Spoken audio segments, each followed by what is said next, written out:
My delivery yesterday required a wheelbarrow, which I happen to have the world's greatest wheelbarrow, the AM Leonard.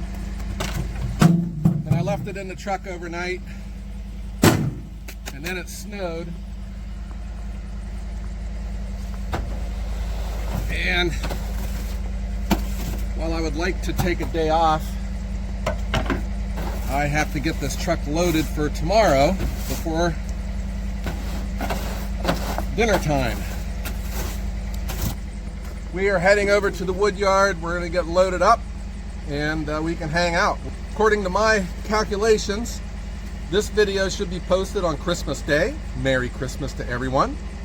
And I hope you are staying warm, because it is not warm here in Ohio today. Okay, let's get loaded up. Let's head over to the wood yard.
I am going to put together my gloves. I did a video on my glove idea about 2 years ago, and I still get questions on what I do to keep my hands warm.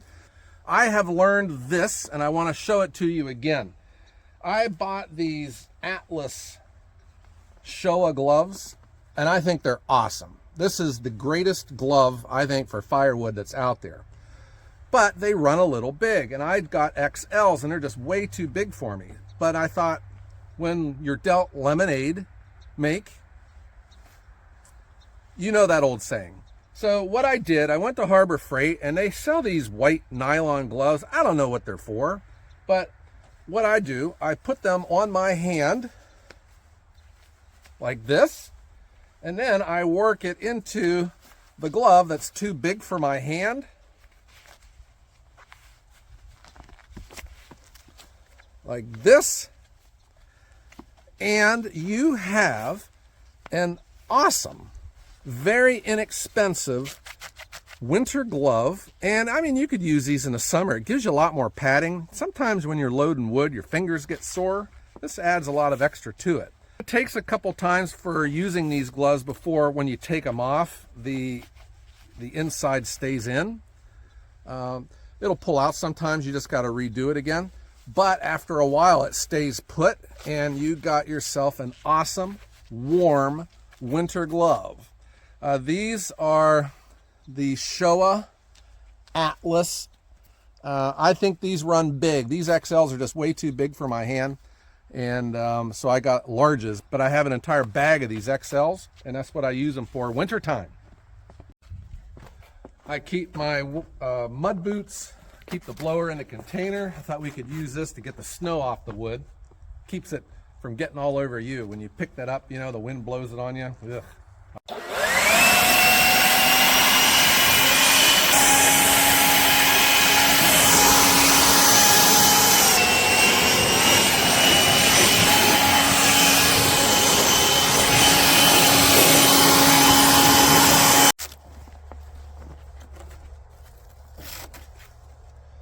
I still haven't got this truck lettered, what I would call being put on brand. I don't have the headache rack installed yet, but I did get the unloader, which I think is the best device I've ever spent money on. This thing has really helped with delivering wood. It makes things so much easier, and it keeps all the mess off the customer's driveway. This is for 2 different deliveries tomorrow. It's just interesting to me. The load that I like delivering the least is 1/3 of a cord, because when I deliver 2/4, you know, this truck nicely loaded will hold 1/2 of a cord of firewood. And when you load in 1/3, it doesn't leave much room to put in anything else. And I've tried doing 1/3 and 1/2, and it's just too much wood. It's too heavy for my 1/2-ton truck. However, it's just the way things go. I have 1/3 of a cord to deliver, and then I get a call for 1/6. So 1/3 and 1/6 is 1/2. So I am going to load the 1/6 of a cord first. We're going to put in 2 rows, and then I'm going to tuck the fabric in between those rows so I can crank out the 1/3 first. And then after that's unloaded, I can go to the next load and pull out the 1/6. It's just the way it works. So really all I'm going to be doing is loading 5 rows of firewood, but when we get to the end of the 2nd row, we're going to move the fabric up. Here we go.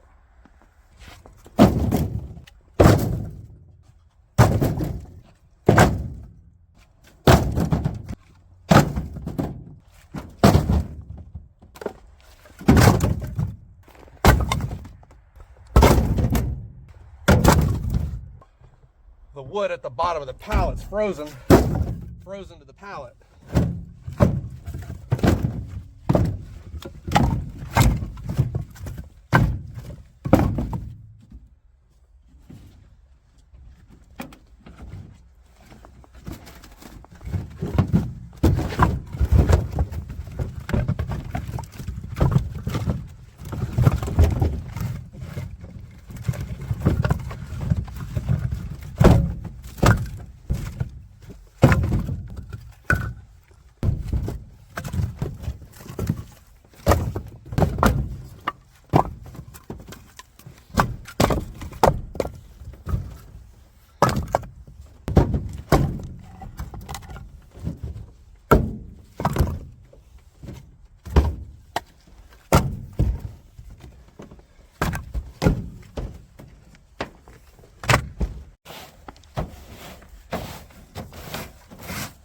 Loading snowy wood always causes problems, but the biggest thing I've had to deal with, and I have had the unloader freeze to the bed of the truck, and it's just one of the things you have to deal with. If you got to hop in and unload everything by hand, it's got to be done, but try to keep the snow down to a minimum and just keep on stacking.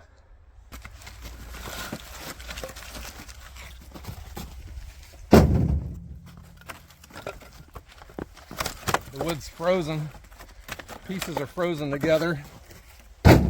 Helps with the loading though, in a way. Everything sticks nicely in a row.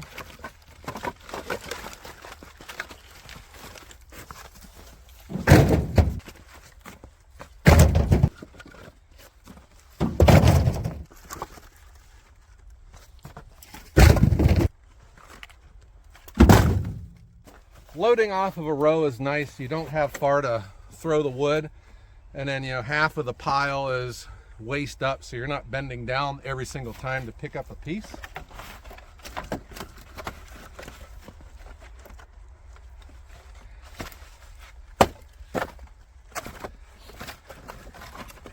And then we take the extra step just to hand load the truck.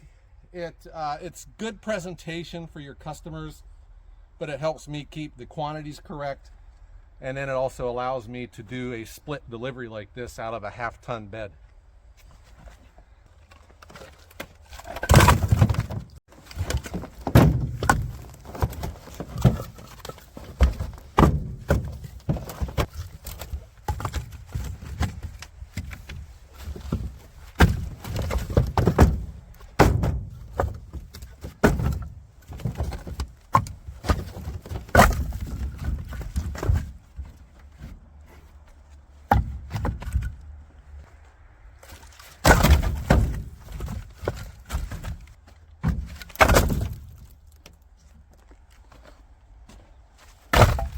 Guys, here we got 2 rows. 1/6 of a cord is 1 2/3 row. 1/3 of a cord is 3 1/3 row. So it all comes out to a half a cord. So I am going to now, this is going to be the 1/6 of a cord that we're delivering. And so now I'm going to pull up the unloader to put some space in between the two orders, and that will help me when I'm unloading. This is where I wish the unloader was about another 5 feet longer, because it's not going to pull all of the rows straight out. I'll still then have to take a third off of this second row, but it sure helps out a lot.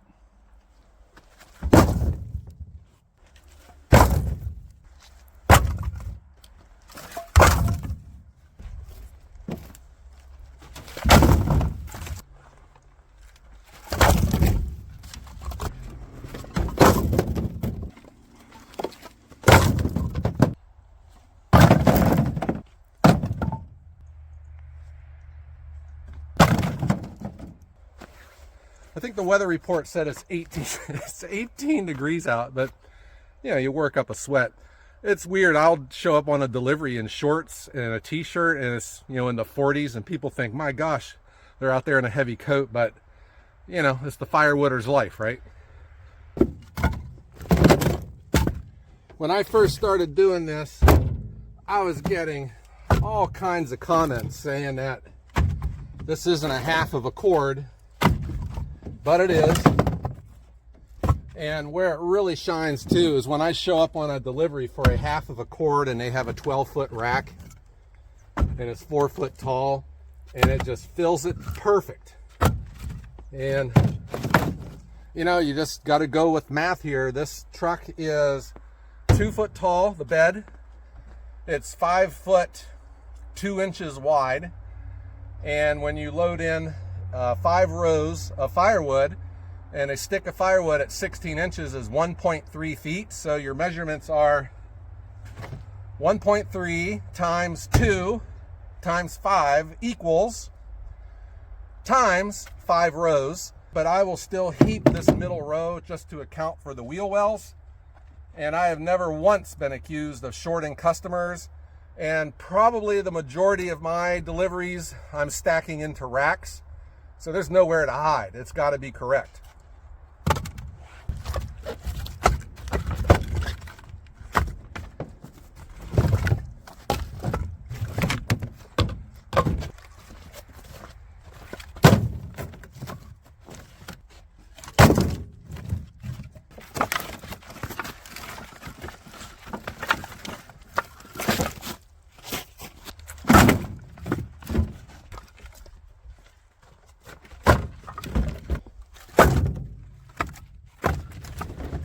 This whole process of stacking and loading and hand loading the trucks, this just wasn't part of the plan from the very beginning. I kind of gravitated to this.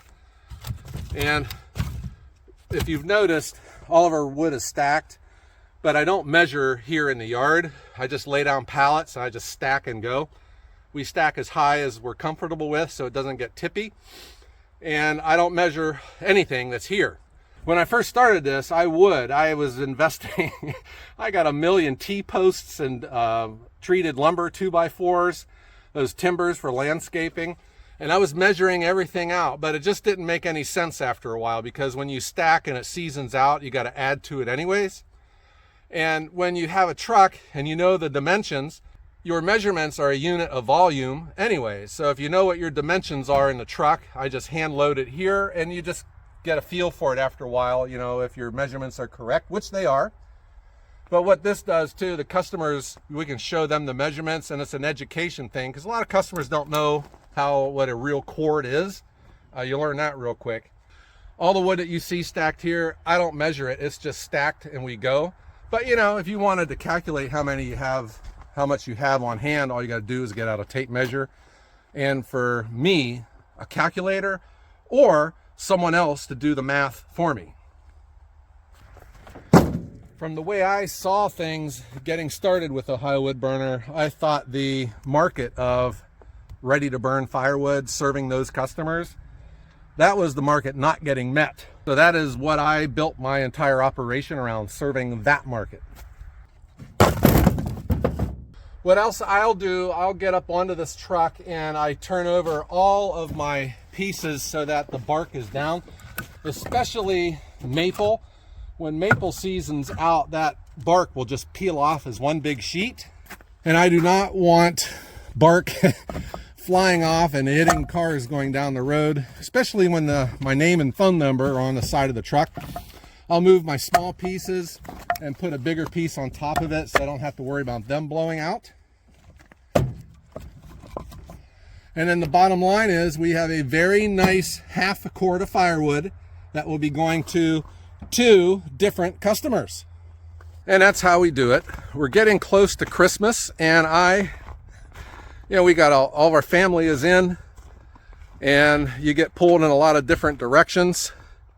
So I thought I'll just come down here and we'll film me getting loaded up for a delivery. And really that is a big part of our day, is getting the trucks loaded.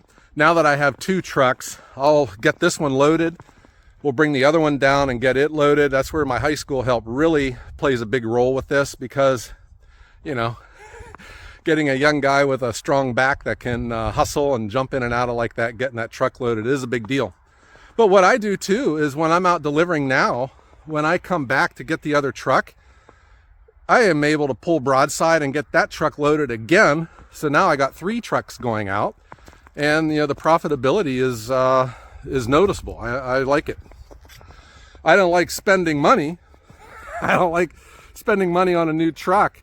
But the moment I bought that truck, I had all kinds of trouble with my old truck, which I kind of knew was going to happen. There was a lot of deferred maintenance on it, but it was those front hubs. What a big deal. It took me 4 days to get those replaced. And that was without the stress of knowing that my truck is down and I'm getting way behind on all my deliveries. So that was huge. What I spent on this new truck, I feel like I've already made my money back on it. But outside of deliveries, that's been pretty much all I've been doing.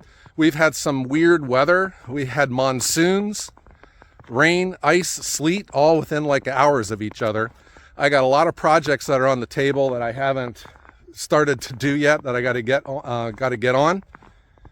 But customer service is number one. You got to take care of the customer. That's why we're all here. The customer is the most important person in my life when it comes to the firewood business. But I think that is why I view the firewood industry as a service industry, and we are here to serve and take care of our markets, take care of our customers. They're the most important thing. I just wanted to show you a little bit what I got going on. I hope you enjoyed this. I hope you're enjoying your holidays. And as I've said before, I know the holidays mean different things to different people, and I know what you mean, but you are not alone as long as Ohio Wood Burner is here. Okay, guys, I hope everyone has a great day.